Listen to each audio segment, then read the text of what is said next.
Alright, let's talk about what's been happening with asset prices. Because honestly, it's kinda wild. Over the last 20 years, the S&P 500 it shot up over 600%. Housing prices tripled. Gold up nearly 700%.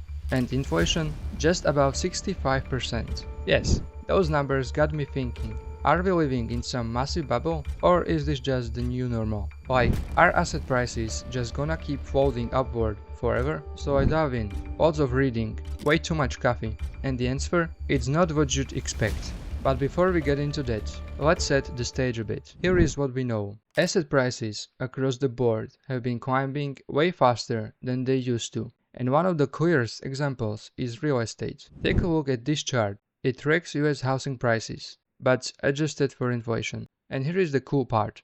This data actually helped economist Robert Shiller win a Nobel Prize. What he found is super interesting. For the entire 20th century, from 19th to around 2000, housing prices pretty much kept pace with inflation. No crazy spikes, no wild gains. But after 2000, total shift. Housing prices started soaring. And that massive rise we've seen over the past 25 years, it's not normal. It's an outlier in historical terms. And it's not just housing. Let's talk gold. Now, gold's always been more volatile, sure, but when we adjust for inflation, we see a similar pattern. From around 1915 to 2000, gold's price just kinda jogged along with inflation, like it was supposed to. But then, post 2000, gold just took off. It's now sitting at record heights. And the weird thing, gold doesn't produce anything. It's not generating income. Its whole job is to hold value, not grow like a tech stock. So the fact that it's climbing this fast, yeah, kind of bizarre. Now, here is the twist. If you zoom in on the S&P 500, again, adjust for inflation, things actually look pretty stable. We are not counting dividends here, but still, since the 1950s, it's been on steady upward trend. No recent explosions, no crazy growth spikes like you might expect. So we've got a weird situation on our hands. Real estates and golds are going nuts, but stocks, when you strip out the noise, look kind of normal. What's going on here? Well, stick around, because we're gonna break down what's really driving this, and more importantly, what might be coming next. First up, let's talk about the idea you've probably heard dozens around, the everything bubble. Basically, it's when the cash starts falling into all kinds of assets, stocks, real estate, gold, even crypto, and just pushes everything higher. It's like a rising tide, lifting all boats, whether they deserve it or not. And yeah, there are some key reasons behind it. So let's get into what's actually driving all these rising asset prices. And one of the biggest forces behind it, interest rates. Now I know, sounds kind of boring, but hear me out, because this is where everything starts to click. Interest rates, which are controlled by central banks, basically set the tone for how expensive or how cheap it is to borrow money. And since the early 2000s, they've been historically low, like unusually low. And here is the key idea. When interest rates drop, asset prices tend to rise. Warren Buffett has a great quote about this. He says, interest rates act like gravity for valuations. The lower the rate, the less gravity pulling asset prices down. Makes sense, right? If you can only earn 1% from government bonds, you're probably not going to be thrilled parking your money there. So investors start looking elsewhere. Rental properties, stocks, anything with a better return. Suddenly, that 3.5% return from real estate looking pretty solid. Stocks historically return around 10%, so naturally, money flows there too. And what happens when everyone's chasing those same investments? Demand goes up and prices follow. This whole shift even has a name. It's called the search for yield. When traditional, safe investments don't pay enough, people start reaching for anything that might give them more. Sometimes, even if it means taking on more risk. There's a stat I came across that really drives this home. For every 1% drop in interest rates, the average investor increases their stock holdings by about 2%. That's a huge move. And when millions of investors do that all at once, yeah,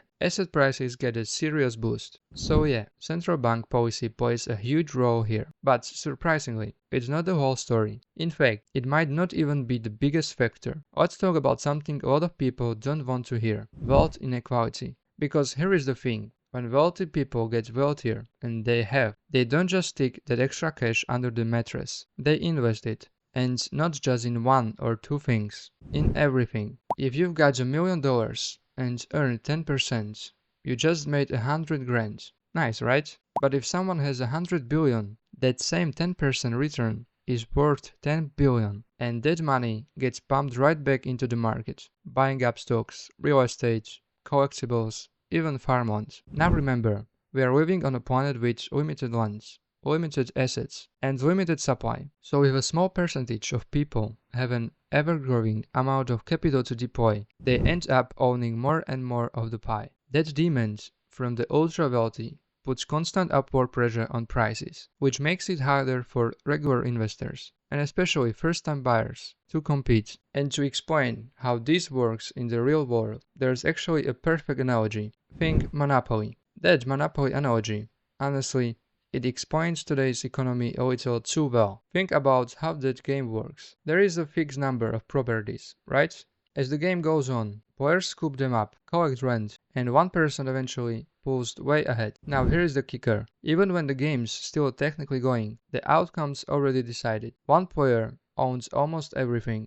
Everyone else, they are just trying not to go bankrupt. And that's when the dominant player starts doing something interesting. They begin buying properties from others, sometimes even overpaying. Why? Because their cash flow is so massive, they can't afford to. Now, sound familiar? Yes, some economists say we are seeing something very similar in the real world right now. Assets are limited. Lands, stocks, housing, gold. There's only so much to go around. And increasingly, those assets are being scooped up by people with the most capital, the ultra wealthy. And here is the visual that really hits the point home. It's from Pew Research. Back in 1983, America's middle class owned about 32% of the country's total wealth. The lower income group held around 7%. Fast forward to 2018. That middle class share dropped to just 17% and the lower class down to 4%. Meanwhile, the top of the wealth ladder, they are now holding more and more of everything. It's literally like we are in the last few rounds of Monopoly. One player owns the board, and everyone else is just hanging on, hoping not to land on boardwalk. And here is the real issue with that. When the gap between the ultra wealth and everyone else gets too wide, it's not just unfair, it becomes dangerous. Because here is the truth. No one wants to live in society where half the population is just scraping by. That's when social unrest builds. That's when crime spikes. That's when safety becomes a real concern. And yeah, data backs that up. There is a strong link between income inequality and things like violence and instability. But it doesn't stop there. Here is another chart. This one's from the New York Times, and it shows something a little shocking. It breaks down the US tax burden by income level. On the left, you've got lower income groups. In the middle class. And on the right, billionaires. Now, here is what's wild. Back in 1980, the more money you made, the higher percentage you paid in taxes. Makes sense, right? But today, that pattern has flipped.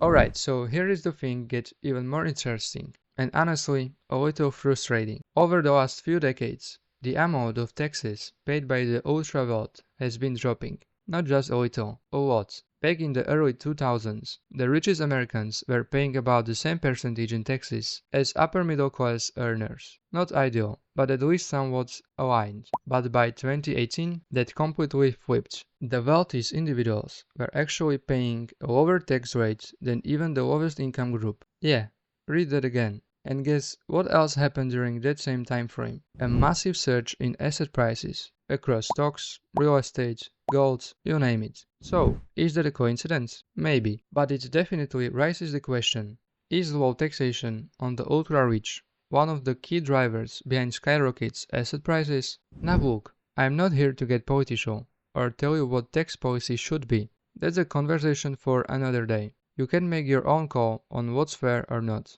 What I do want to talk about is where this all leads. What happens next? Because that's the million-dollar question for investors. Whether you are brand new to the game or thinking about retirement, are we heading toward a massive correction? Is this whole thing a bubble waiting to burst?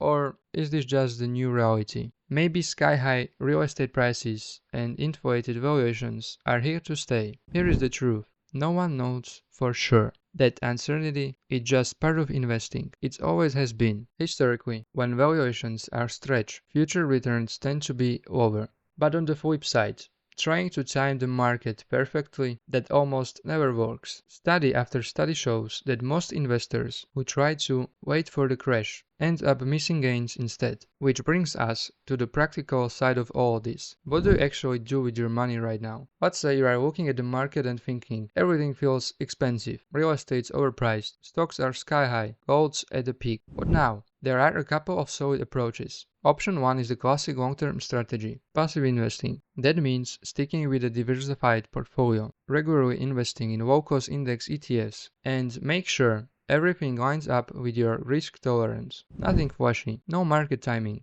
just slow, steady progress and compound growth over time. Basically, you're betting that despite all the noise, markets will keep trending upward in the long run, like they always have.